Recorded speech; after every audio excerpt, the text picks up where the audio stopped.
मैं वीके डोगरा आज आपको रोहिणी नक्षत्र के बारे में कुछ जानकारी दूंगा।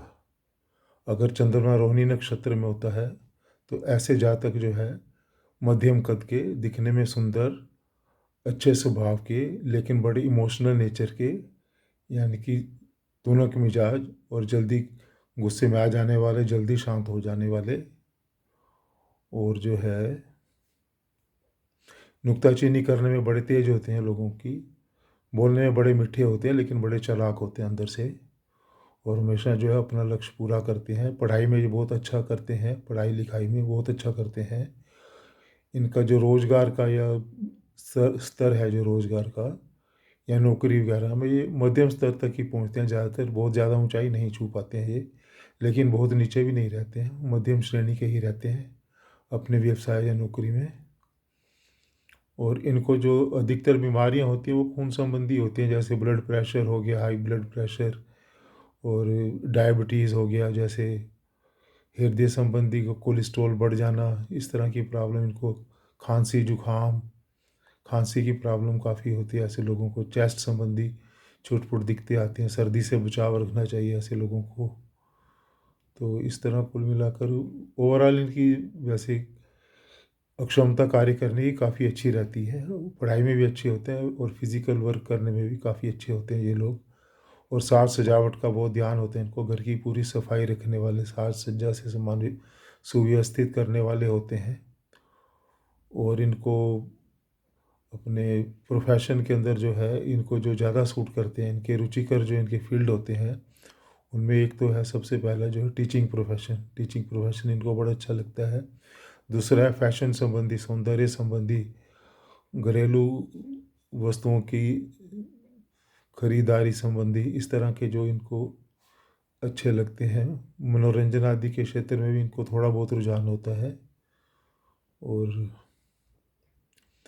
इनके मित्र बहुत होते हैं, मैत्री बनाने में ये बहुत अच्छे साबित होते हैं, और मित्रों की सहायता भी करते हैं वक्त करने पर, और सहायता लेते भी हैं।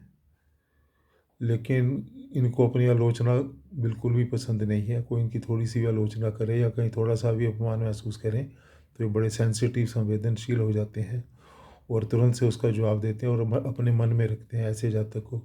जिसने इनको कोई अपशब्द कहा हो या कुछ इनके साथ अव्यवहार किया हो, ऐसे जातक को ये लोग जल्दी से भूलते नहीं हैं।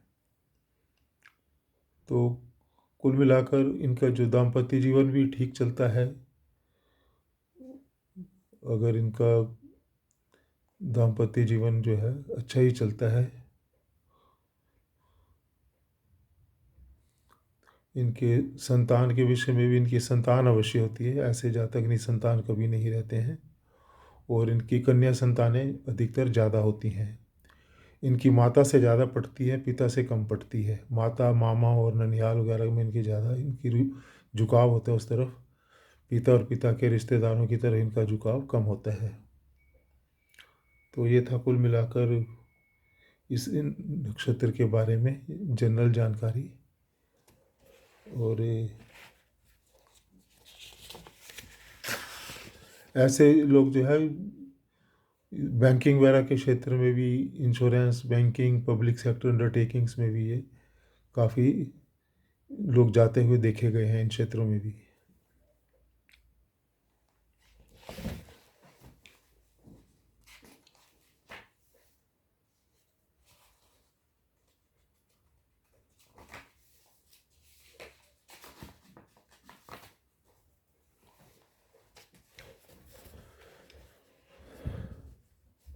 अब इसका हम चंद्रमा का, इसके अलग अलग चरणों में क्या प्रभाव होगा। रोहिणी नक्षत्र के प्रथम चरण, द्वितीय, तृतीय, चारों चरणों में इसका जनरल इफेक्ट क्या होता है, अब हमको ये बताएंगे।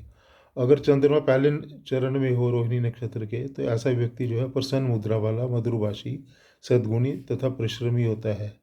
वह पशुपालन, डेयरी उद्योग, गुड़ खांड, घी तेल से धन कमाता है।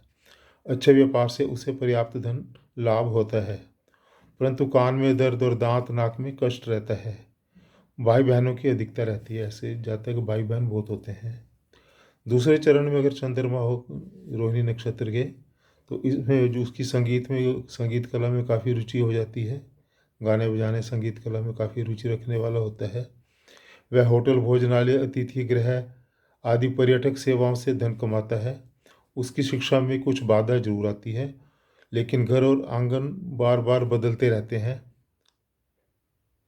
इस नक्षत्र की जो महिलाएं हैं जोखिम लेने के में और सट्टे जुए में भी प्रवृत्त रहती हैं।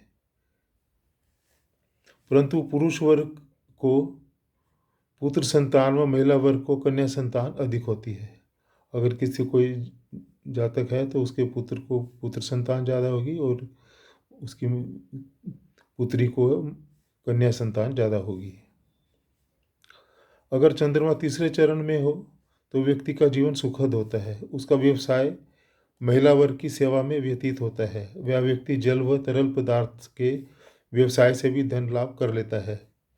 इन जातकों को आकर्षक छवि अद्भुत होती है। इन जातकों की आकर्षक शक्ति अद्भुत होती है, दूसरों को बोली तेजी से अपनी ओर आकर्षित कर लेते हैं। इनके व्यक्तित्व में एक मैग्नेटिज्म होता है।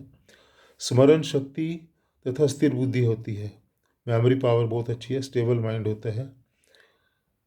कभी कभी इनको गले की खराबी और आंखों में दर्द वगैरह रह सकता है। रोहिणी नक्षत्र के चतुर्थ चरण में चंद्रमा हो तो व्यक्ति रत्न आभूषण एवं सर्राफ के व्यापार से भी धन लाभ पाता है। कुछ जातक डेयरी फार्म, आटे दाल की चक्की, अस्पताल या धर्मशाला आदि में सेवा कार्य से भी आजीविका प्राप्त करते हैं। विवाहित महिलाओं के पास पर्याप्त आभूषण एवं वस्त्र भंडार होता है।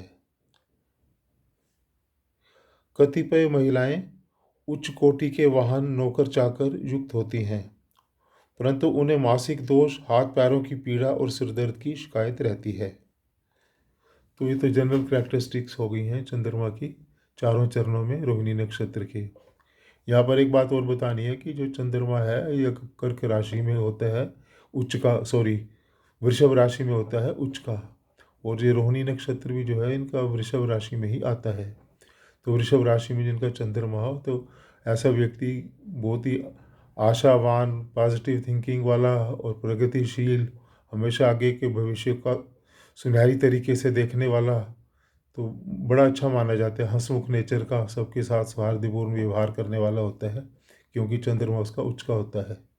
निराशा उससे कोसों दूर रहती है और वो तब तक किसी भी कार्य को पूरा करने में कोशिश बंद नहीं करता जब तक कि उसका कार्य संपन्न ना हो जाए, क्योंकि वह सदा आशावान रहता है। तो ये इसकी खासियत है इस नक्षत्र के जातकों की। तो इस नक्षत्र के जातकों को जो है इनके उपाय के लिए जो है इनको क्या करना चाहिए, इनको जो है ओम नमः शिवाय, शिव का मंत्र का जाप करना चाहिए। एक बार में कम से कम 11-11 बार, 4-5 बार दिन में कर लें। ओम नमः शिवाय, ओम नमः शिवाय, ओम नमः शिवाय, ये करें। एक 4 या 6 रत्ती का जो है अपना सिल्वर रिंग के चांदी की अंगूठी में जो है इनको मोती धारण करना चाहिए। 4 या 6 रत्ती का, यानी 4 या 6 रत्ती कह लो या 4 या 6 कैरेट भी कह सकते हैं आप, यानी 800 मिलीग्राम से 1 ग्राम के वजन तक का इनको एक मोती, सफ़ेद मोती धारण करना चाहिए अपना सिल्वर रिंग के अंदर। और सबसे छोटी उंगली में, महिला हो तो बाएं हाथ की और पुरुष हो तो दाएं हाथ की सबसे छोटी उंगली में ये इनको धारण करना चाहिए। और इसके साथ अगर शनि भी खराब है तो आप एक शनि का भी ब्लू सैफायर या नीली वगैरह पहन सकते हैं। ब्लू सैफायर 3 रत्ती का बहुत है, और मिडल फिंगर में इसको सोने में या फिर पंच धातु में आप इसको धारण कर सकते हैं। और सूर्य के मंत्र का जाप करना इसके लिए ज़रूरी है। सूर्य के मंत्र का जाप करें या फिर गायत्री मंत्र का रोज़ सुबह 21 बार जाप करें, तो इससे आपका सारा दिन उत्तम व्यतीत होगा और आपको हर कार्य में दिन भर सफलता मिलेगी। तो इसके साथ ही आज का ये रोहिणी नक्षत्र के बारे में विवरण हमारा समाप्त होता है। अब इसके बाद हम अगले एपिसोड में आपको बताएंगे मृगशिरा नक्षत्र के बारे में, जो कि मंगल का नक्षत्र है। उसके बारे में आपको कल विस्तार से हम बताएंगे। धन्यवाद।